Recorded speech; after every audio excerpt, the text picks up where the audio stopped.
लेकिन हार मानेंगे नहीं। दीपक वोरा साहब, तो फिर ऐसे हम लोग करें क्या? Very good question sir. मेरी तीन चीजें हैं जो बताना चाहता हूँ। चार हमारे आउटस्टैंडिंग सैनिक आपके इस प्रोग्राम में हैं। मेरा कद 6 फुट 2 इंच का है। आज जो इन्होंने सुबह किया अब 6 फुट 8 इंच का हो गया है। तो इन सबसे अनुरोध है क्या कि बात।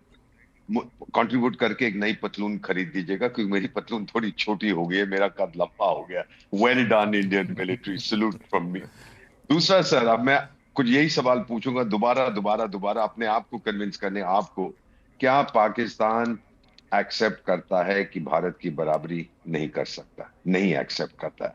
क्या वो मानता है कि उसकी फौज हमारी फौज की अपेक्षा बिल्कुल बेकार की है? नहीं मानता। क्या उसकी सरकार मानती है कि वो कटोरा लेके भीख मांगने के लायक भी नहीं है? नहीं मानते। क्या उसके पास कोई ऐसे मित्र हैं जो हमेशा उसका साथ देंगे? नहीं है। चीन ने भी उसका साथ छोड़ दिया। क्या वो आतंक को छोड़ देगा एज स्टेट पॉलिसी? नहीं छोड़ेगा। तो इसका सोल्यूशन यही है सर। चार तो उसके ऑलरेडी जंग चल रहा। आप तो 2 फ्रंट वॉर की बात करते हैं, वो 4 फ्रंट पे लड़ रहा था। तालिबान जो उसका डार्लिंग होता था एक टाइम में अफगानिस्तान में, वो ठोक रहा है उसको। खैबर पख्तूनख्वा में तहरीक तालिबान ठोक रहा है उसको। बलूच लिबरेशन आर्मी ने तो मेरा ख्याल 90% बलूचिस्तान को आजाद करवा दिया है। फिर ईरान के साथ पंगा हो रहा है, वो सिस्तान बलूचिस्तान प्रोविंस का। चार तो उसके ऑलरेडी फ्रंट खुले हुए हैं। पांचवा उसने मेरे साथ खोल दिया है। अरे बेवकूफ मैड मुल्ला मुनीर, तुझे कुछ पता भी है क्या होता है? डू यू अंडरस्टैंड स्ट्रैटेजी क्या होती है, टैक्टिक्स क्या होती है? अगर मान लीजिए तू किसी और फौज में होता, शायद भूटान की फौज में भी होता, तुझे वहां से निकाल देते 10 दिन के अंदर। फाइनली मैं मुनीर, मैड मुल्ला मुनीर से एक सवाल पूछना चाहता हूँ। चाणक्य ने हमको सिखाया था 3 स्टेजेस होती हैं जब हम एक्शन लेते हैं सर। पहला होता है डिले, हल्के, जब वो एक्सपेक्ट करता है हम नहीं करेंगे। फिर डिनाई, कहते जी ये मुझे मारने वाला है। जी हम तो कुछ नहीं कर रहे हैं, हम तो आराम से बैठे हैं। देखिए दीपक वोरा और ये सारे लोग टीवी पे बैठ के हंसी मजाक कर रहे हैं। और फाइनली होता है डिस्ट्रॉय। तो मुनीर साहब, एक आपसे प्रश्न है। अब तेरा क्या होगा मुनीरिया, बता मुझे। राठौर साहब।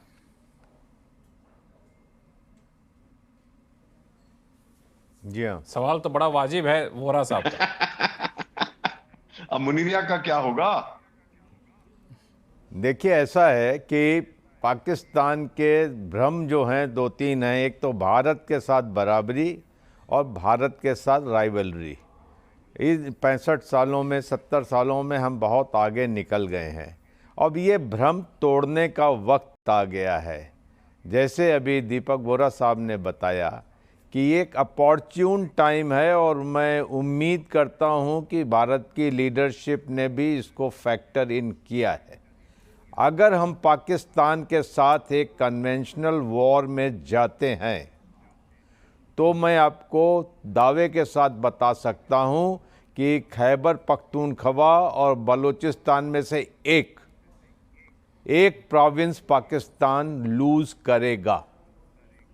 लेकिन उसके लिए हमें एक कन्वेंशनल वॉर लड़ना पड़ेगा, जैसे हमने 1971 में किया था।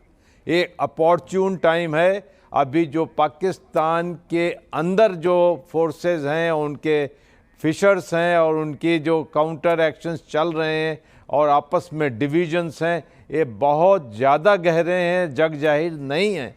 लेकिन ये सामने उभर के आएंगे और आप देखेंगे कि पाकिस्तान के विखंडन का वक्त आ गया है। तो इसे अपने हाथ से ना जाने दें। जो भी है, वॉर किसी के लिए अच्छा नहीं होता, लेकिन हम वो हार्डशिप उठाने को तैयार हैं एज इंडियंस कि एक बार पाकिस्तान के साथ एक खुली जंग हो जानी चाहिए, क्योंकि पाकिस्तान को हर 20-26 साल में जंग चाहिए। 1999 के बाद अब पाकिस्तान को 25 ईयर इच लगी हुई है कि बहुत दिनों तक किसी ने हमें पीटा नहीं। इसलिए अब मेरे ख्याल से ऑपरेशन सिंदूर ने ये स्क्रिप्ट का इंट्रोडक्शन लिख दिया है।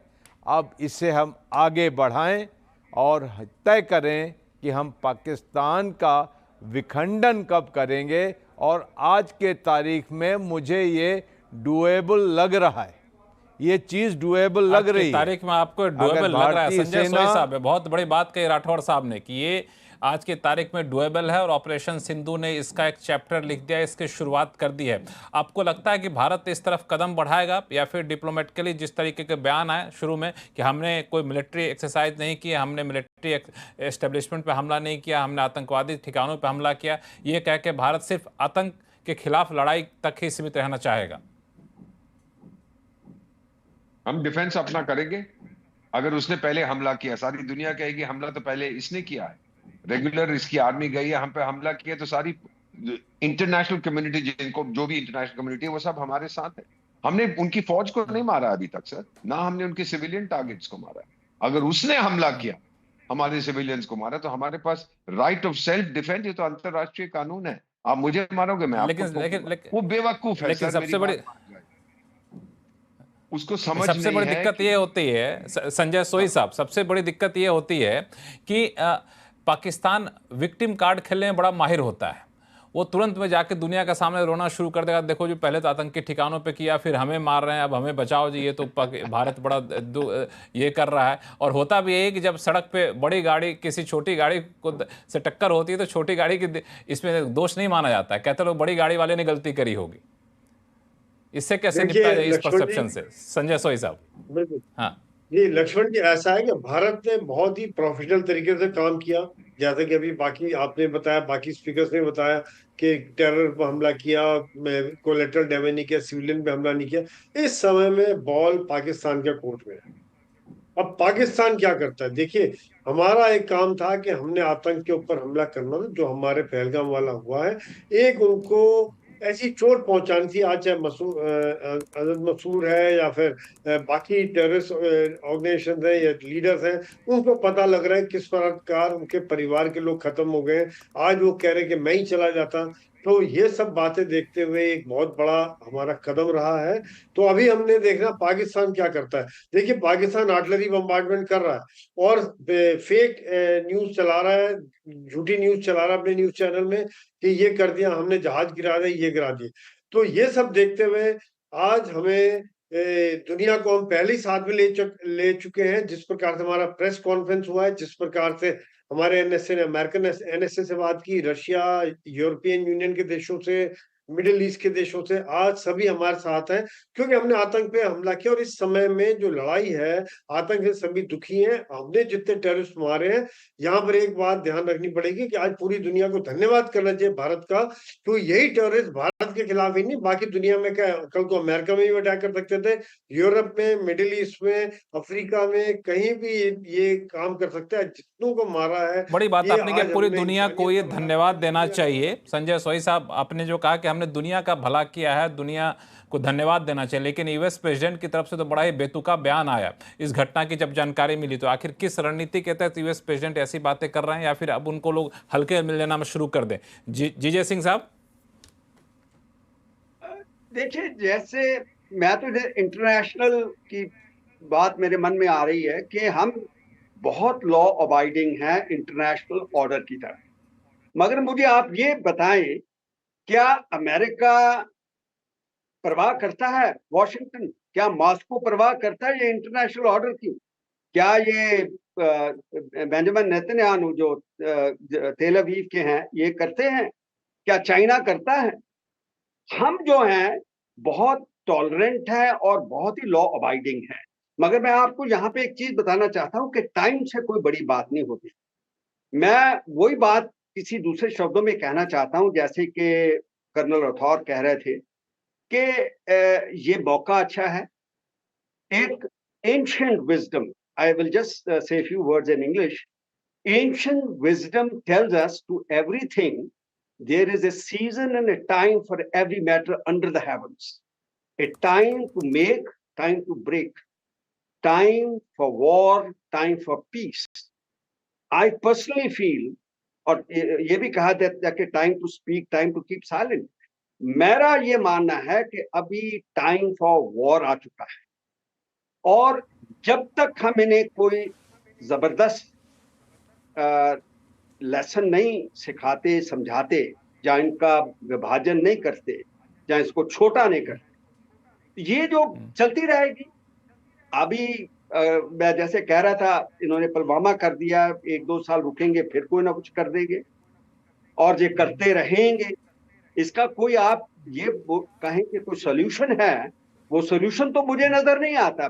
एक ही सोल्यूशन है कि इनके ऊपर ये जो बालाकोट ऑपरेशंस हैं, ये जो एयर स्ट्राइक्स हैं, ये रेगुलर फीचर होना चाहिए, इनको दबा के रखना रेगुलर फीचर होना चाहिए। शुभंकर मिश्रा ये एक बड़ी बात कर रहे हैं कि ऑपरेशन सिंदूर तक ही सीमित नहीं रहना चाहिए, हमें इनको नेक्स्ट लेवल तक ले जाना चाहिए ताकि कई सालों तक ऐसी जरूरत भी ना करें, सोचे भी ना कि ऐसा कुछ मुझे करना है। लक्ष्मण, मुझे लगता है कि जो कमोडोर जीजे सिंह साहब ने बताया कि जिस तरीके से अब हमें काइनेटिक ऑप्शंस पे सोचना चाहिए और एक फुल फ्लेजेड वॉर की तरफ जाना चाहिए, मेरी थोड़ी सी इससे दिगर राय है। हाँ, एक फुल फ्लेजेड वॉर जरूर हमारा पाकिस्तान के साथ चल रहा है, मैं हमेशा आपके इस चैनल पे भी और बाकी जगह भी बोलता रहा हूँ। ये फुल फ्लेजेड वॉर हमारा हर फ्रंट पे है। मिलिट्री एक्शन उसमें से एक कंपोनेंट है जिसमें हमने आज एक measured and non escalatory response दिया है। अब ये बॉल पाकिस्तान के कोर्ट में है, अगर वो चाहते हैं बढ़ाना इसको तो वो बढ़ा सकते हैं। और जैसे अभी आपके जो विजुअल्स चल रहे हैं, अगर आप उसमें देखें कि पाकिस्तान की तरफ से जो उनकी आर्मी और उनके सिविलियन अधिकारी हैं और उनकी जो जनता है, वो उन मरे हुए आतंकवादियों को उनके जनाजे की नमाज पढ़ रहे हैं। और अगर आप उनके ताबूतों को देखें तो उसमें पाकिस्तानी झंडा पड़ा हुआ। हमें और कुछ नहीं करना, हमें सिर्फ ये विजुअल्स ही पूरी दुनिया को दिखाने कि ये इंटरनेशनल स्टेट ऑफ टेरर और this is the AP centre of terror, और ये इंटरनेशनल टेररिज्म को सपोर्ट करने का इससे बड़ा एग्जांपल कुछ नहीं हो सकता कि नॉन टेररिस्ट जो है, जो डिक्लेयर्ड टेररिस्ट है, उनको आप अपना नेशनल फ्लैग देके उनकी नेशनल ऑनर के साथ उनकी अंत्येष्टि कर रहे हैं। रहा सवाल इतना ही नहीं, पाकिस्तान उसको वहां जब दफनाए जाने की प्रक्रिया चल रही थी, वहां के आर्मी वहां पे थी, वहां पुलिस थी, वहां पे चीफ ऑफ आर्मी स्टाफ की तरफ से वहां पे श्रद्धांजलि अर्पित की गई। इस तरह के विजुअल निकल कर आए, वो अपना बहुत ही शर्मनाक था। और आपने सही कहा कि ये सारे विजुअल ये दिखाने के लिए दुनिया के सामने कि पाकिस्तान किस हद तक आतंकवाद का समर्थन करता है, ये काफ़ी होगा और ऐसी चीज़ों को दुनिया के सामने रखना चाहिए। फिलहाल वक्त है छोटे से ब्रेक का। ब्रेक के बाद चर्चा करेंगे खास मुद्दे पर, वह है कि ऑपरेशन सिंदूर, इस नाम को लेकर बड़ी चर्चा है सुबह से जब से इसकी घोषणा हुई है। इस पर बातचीत करेंगे आखिर इसके जगह सरकार क्या मैसेज देना चाहती है। आप सभी मेहमानों के साथ लौटते हैं छोटे से ब्रेक के बाद, कहीं जाइएगा नहीं।